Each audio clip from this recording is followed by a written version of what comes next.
Episode 3। इस episode का शुरुआत वहीं से होता है जहाँ पर पिछला एपिसोड खत्म हुआ था। पिछले एपिसोड के एंड में हम लोगों ने देखा था कि जेनफे के घर के ऊपर आके एक मीटेरॉइड गिरता है और वो अंदर आकर देखता है तो वो एक लड़की निकलती है, जिसे देखकर जेनफे बहुत ज़्यादा घबरा जाता है और उसका आंखें खुला रह जाता है। और वो ध्यान से सामने की ओर देखती है तो वो लड़की बेहोश पड़ी हुई रहती है और वो ऊपर की ओर देखते हुए मन ही मन सोचता है ये आसमान से नीचे की ओर गिरी और साथ ही इसके पास एक तलवार भी है, शायद से ये कोई कल्टीवेटर होगी। और लिनफेन उस लड़की को ध्यान से देखते हुए मन ही मन सोचता है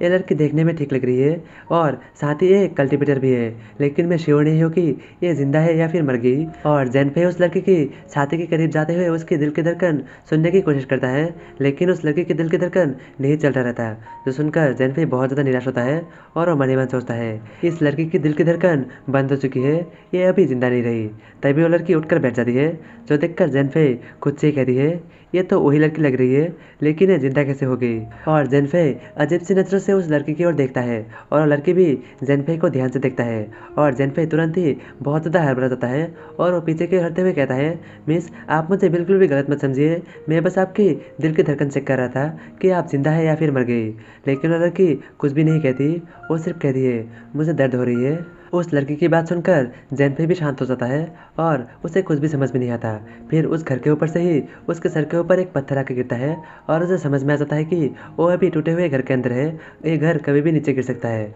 और यहीं पर सीन शिफ्ट हो जाता है और अगला सीन कुछ देर बाद का होता है, जहाँ पर जेनफे उस लड़की को अपने गोद में उठाकर घर के अंदर से बाहर निकाल आता है और बाहर निकलकर उस लड़की को ज़मीन पे बैठाते हुए कहता है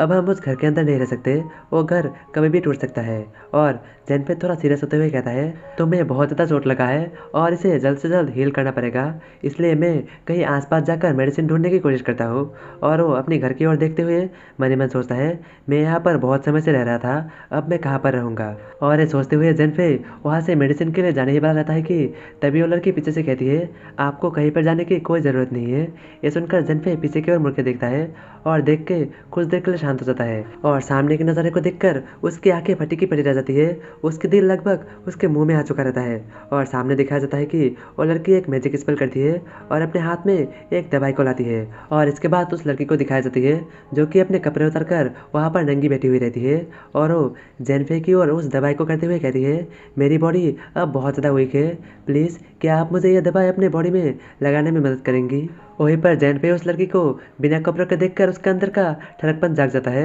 और उसके नाक से ब्लड गिरना शुरू हो जाता है और वो उस लड़की की ओर देखते हुए कहता है मिस, क्या आप श्योर है कि मैं आपके बॉडी पे ये दवाई लगा दूँ। वहीं पर जेनफे की बातें सुनकर वो लड़की पीछे की ओर मुड़ते हुए कहती है हम कल्टिवेटर्स को इन छोटी मोटी बातों से कोई फर्क नहीं पड़ता।